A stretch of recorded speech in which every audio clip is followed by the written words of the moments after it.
não dizem respeito só exclusivamente ao governo federal, porque o empresário não faz essa distinção. Não, ele tem um contrato com a prefeitura e por mais que ele saiba que é o governo federal que está atrasando a transferência de recursos para a prefeitura, ele vai bater. Ele vai bater na parte da prefeitura, o contrato dele é com a prefeitura. É isso. Mas assim, de fato ele tem um contrato, é isso, o cara assinou um contrato, ele tem uma expectativa, um planejamento para a obra. Se você começa a demandar que ele reduza o ritmo, isso prejudica o planejamento dele. O custo vai aumentar. O custo vai aumentar. E o custo vai aumentar, isso. Se você para o canteiro de obra, aí seu custo... O cara planejou ficar um ano, vai ficar um ano e meio, o custo vai aumentar. Exatamente. E o empenho. Esse modelo vale para todas as esferas? Vale. Historicamente baseado na tua experiência, até nos teus estudos, dá para dizer em qual dessas etapas que existe uma chance maior de haver um desvio? De haver Aqui. É aqui. Aqui pode ter também. Assinatura do contrato. Você pode atestar algo que não foi feito, como o contrato está assinado. Mas a maior parte... Assim, eu não sou especialista nisso, não conheço, mas eu imagino que esteja aqui. É um acordo ou é um conluio de você oligopolizar alguma licitação, você ter cartéis na licitação, ou você tem algum acordo de favorecimento, que o cara fala, se você assinar um contrato comigo, eu contribuo para a minha campanha aí, que eu assino um contrato com você. Eu acho que o que a gente está vendo da Lava Jato, da Petrobras, a questão está aqui. Mas o contrato não vem depois da licitação já encerrada? É verdade. É porque eles fazem um acordo. É entre aqui e aqui, né? Na verdade, é entre aqui e aqui, na verdade. Você pode até ter um conluio para direcionar uma licitação. Aí você tem alguma coisa aqui. Geralmente o que acontece é que a licitação já é armada antes. E aí a assinatura do contrato é só uma formalização do que já previamente Exato. foi estabelecido. O que eu quis dizer quando eu falei daqui é o processo licitatório, até chegar aqui. Acho que a questão está no processo licitatório. Daqui para frente, eu acho que deve ter problemas, deve ter desvios, mas eu acho que é mais raro, a questão está aqui. Mas é só licitação, tem outras formas, né, de acordos. É só licitação e pregão? A maioria, se você for olhar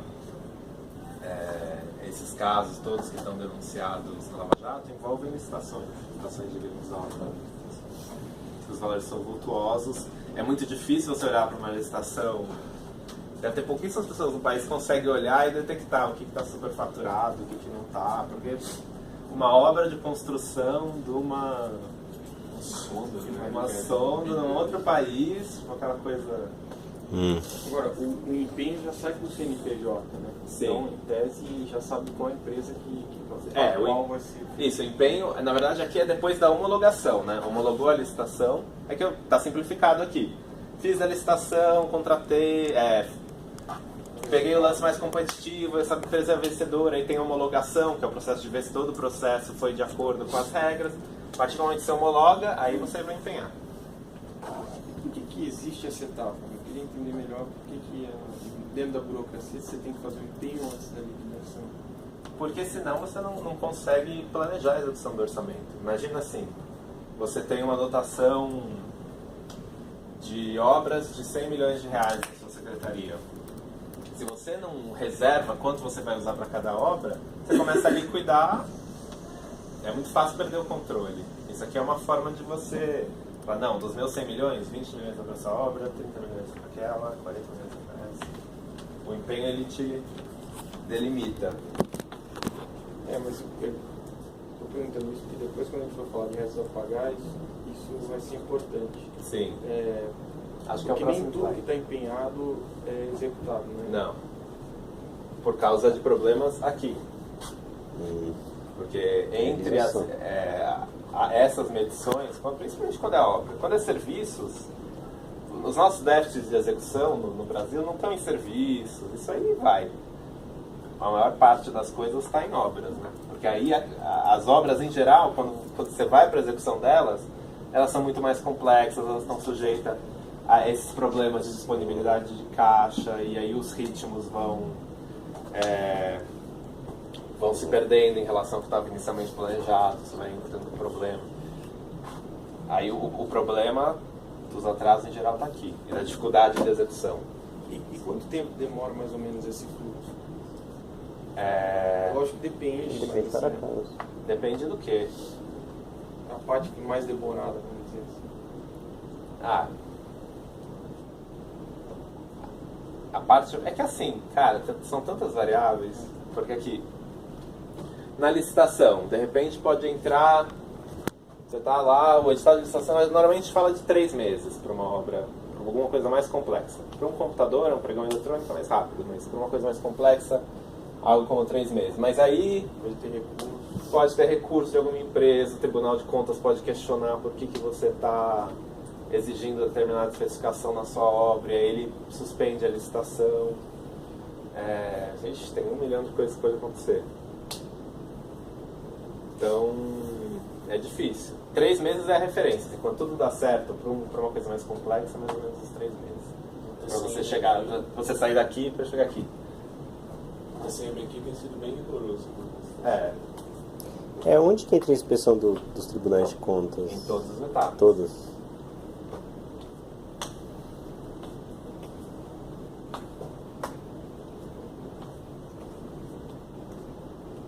Beleza?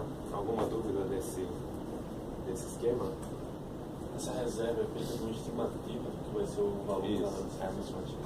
Exatamente. Pedro, aquele sistema lá de compra, acho que CIOF, o pessoal sempre fala, pelo que eu lembro, várias vezes eu vi que não preenche direitinho lá então isso acaba ficando super difícil de inspecionar depois, né? Super difícil de inspecionar. Porque... Ninguém preenche os campos que tem que preencher para aparecer lá nos dados. Na verdade... Tem treinamento sobre como usar o sistema e tal, mas... Você está falando da... tem que você vai fazer uma compra de qualquer coisa pública. Tem um sistema estadual, tem um sistema municipal. Sim. Teve que os vereadores geral, têm acesso, aí o assessor de vereador. É muito difícil você padronizar, cada uma vai fazer de um jeito. Tipo, para comprar um computador, cada secretaria vai registrar de um jeito, com uma especificação diferente.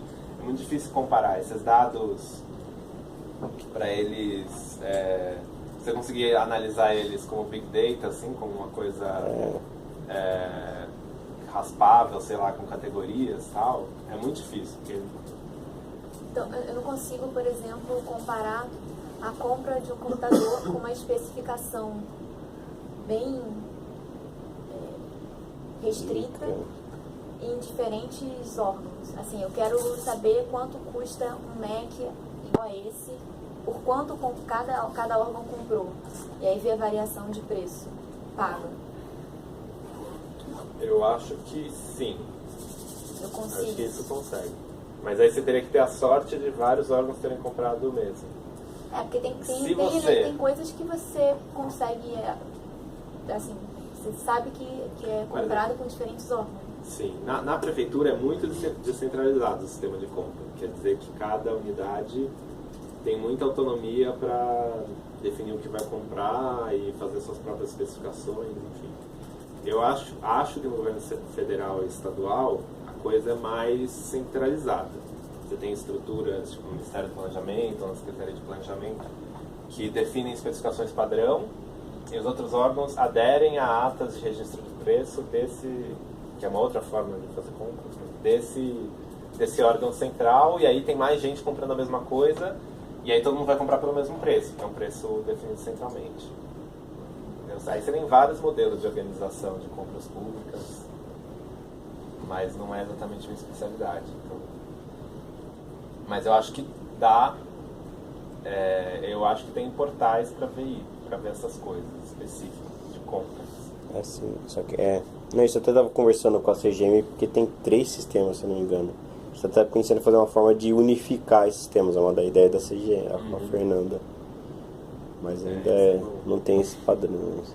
Porque tem algumas coisas que envolvem estado e município. Eu não lembro agora o site, está no documento, mas eu posso mostrar. Beleza? Só clarificando então as definições. Reserva é uma programação da realização da despesa para determinada finalidade que não implica nenhum tipo de obrigação de pagamento. A reserva é só uma indicação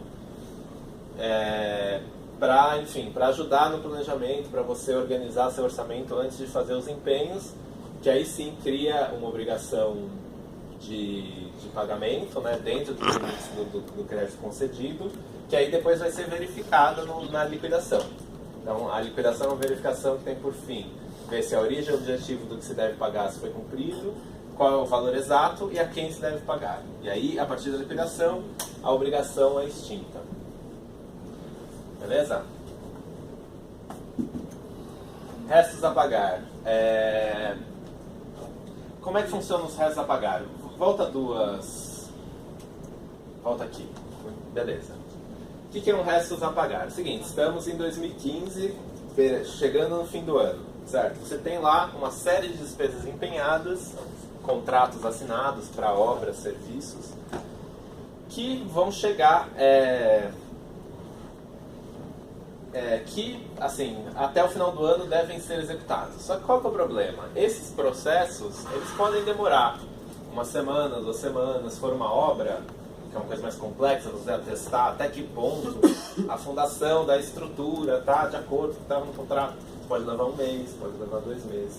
Então, qual que é a questão? Algumas dessas coisas que estão empenhadas, elas vão ser executadas, elas vão ser executadas este ano, mas a gente só vai conseguir terminar de medir no ano que vem. Então, por exemplo, suponha que uma obra está em andamento, em dezembro terminou um ponto de medição. Então, a empresa terminou alguma das coisas que estava em contrato. Isso vai estar lá empenhado, a administração pública vai medir, né, vai fazer essa medição, só que ela só vai conseguir terminar de fazer a medição em janeiro, porque é um processo relativamente complexo. Então, essa despesa que está empenhada em 2015, ela só vai ser liquidada em 2016. Só que como é uma obra que terminou em 2015, ou seja, uma etapa da obra que terminou em 2015, isso vai onerar o orçamento de 2015. E aí você vai ter e aí essa despesa, ela é inscrita em restos a pagar. Não sei se eu consegui explicar. Então, vamos tentar de novo. A despesa que for realizada até o final do ano do exercício corrente, então a gente está em 2015, mas que não der tempo de fazer a medição e a liquidação neste ano, ela vai para restos a pagar de 2015 e ela onera o orçamento de 2015. Vai ficar em dívida em 2015. Isso.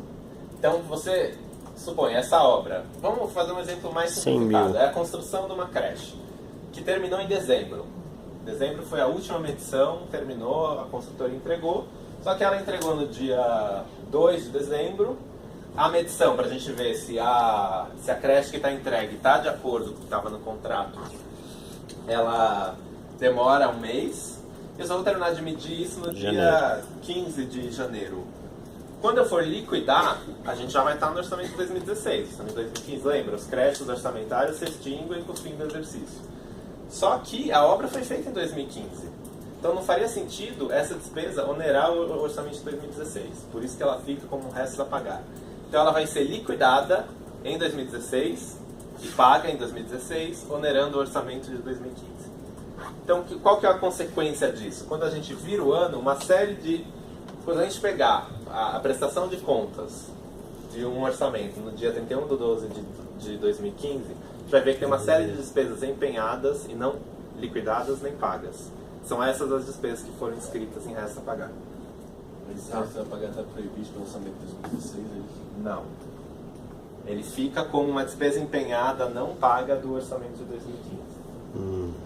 E aí, se o sistema... É que, em geral, o poder público fala, bom, dia 31/12, divulguei meu relatório de fim de ano, beleza.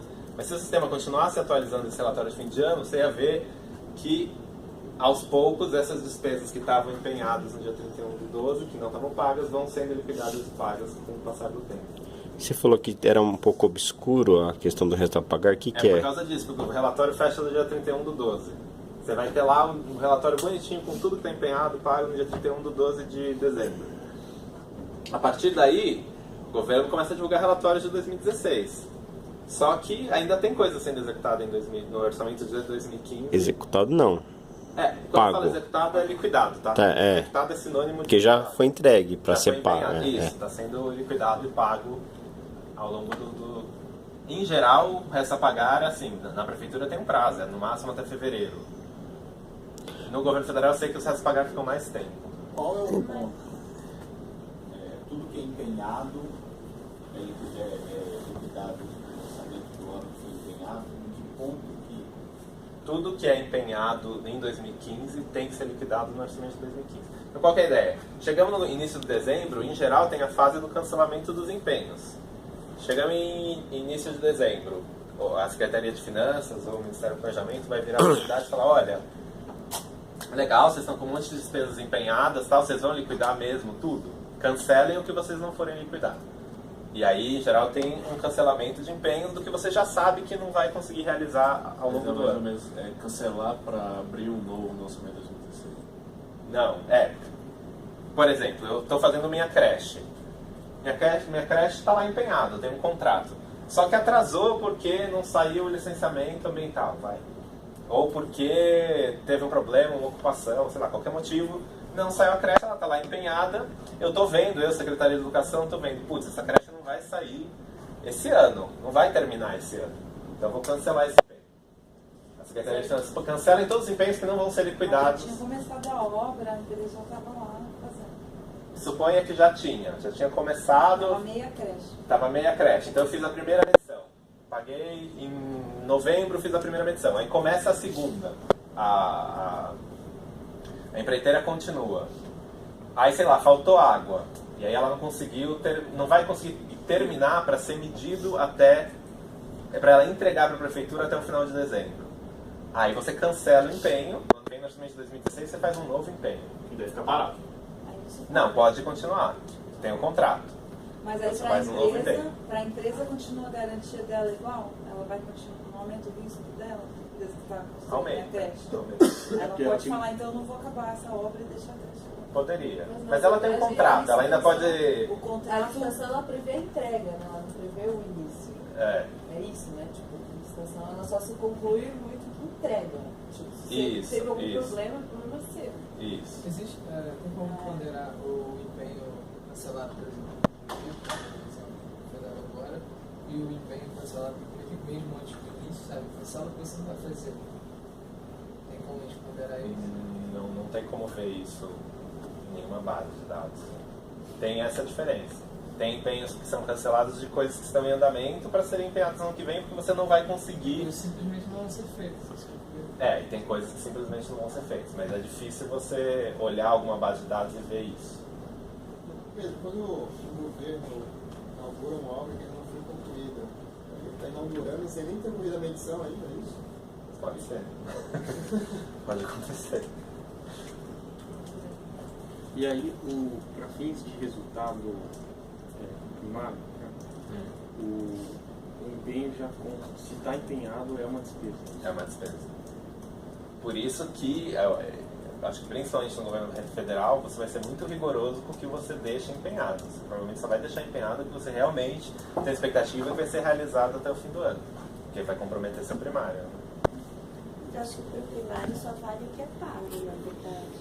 Tanto é que eles às vezes liquidam a despesa em dezembro e só pagam em 1º de janeiro para só afetar o exercício posterior.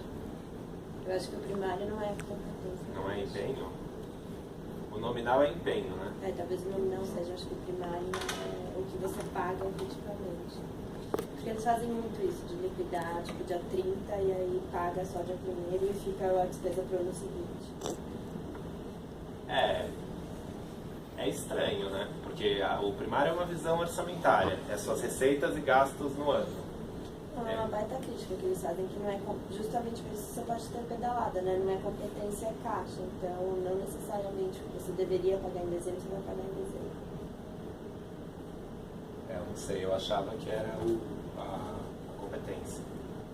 Porque você está olhando o que você arrecadou e gastou no ano. Você pode ter saldo de outros anos que entraria no seu ano. O nominal é assim, né? Com certeza, eu acho. Mas enfim.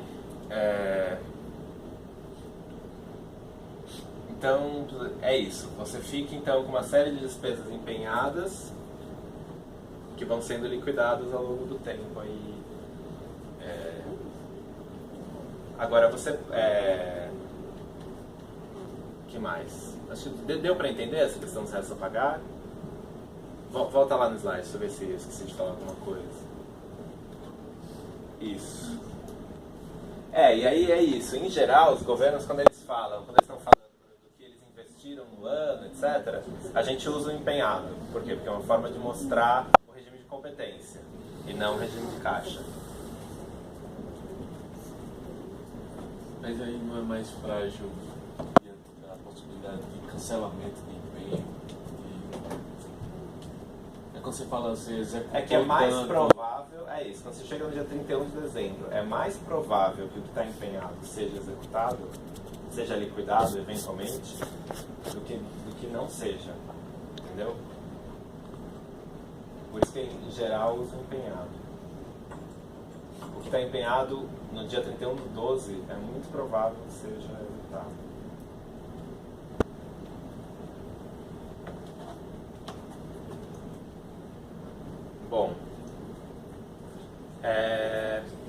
Bom, a execução orçamentária também, ela é um constante revisitar o planejamento inicial, né? Como eu falei, a realidade é o melhor solvente do planejamento e você tem uma série de eventos não previstos que vão ocorrer ao longo do ano.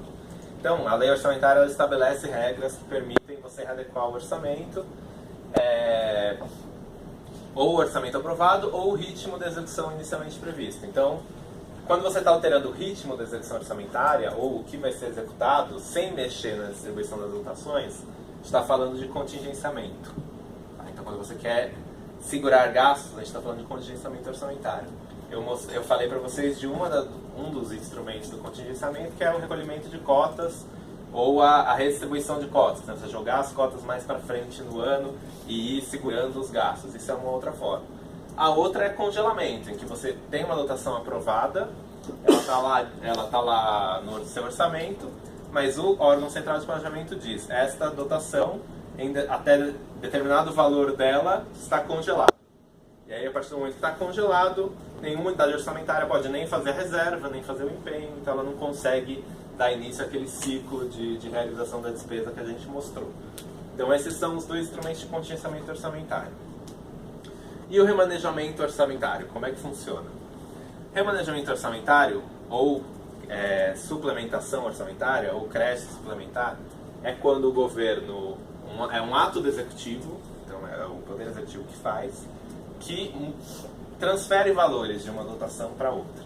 Então, você pode, você vê que determinada despesa não vai ocorrer, e que determinada despesa vai ocorrer mais do que estava inicialmente previsto, você tira recursos, cancela recursos de um lugar e joga numa outra dotação. Isso é o remanejamento orçamentário e o governo, em geral, tem limites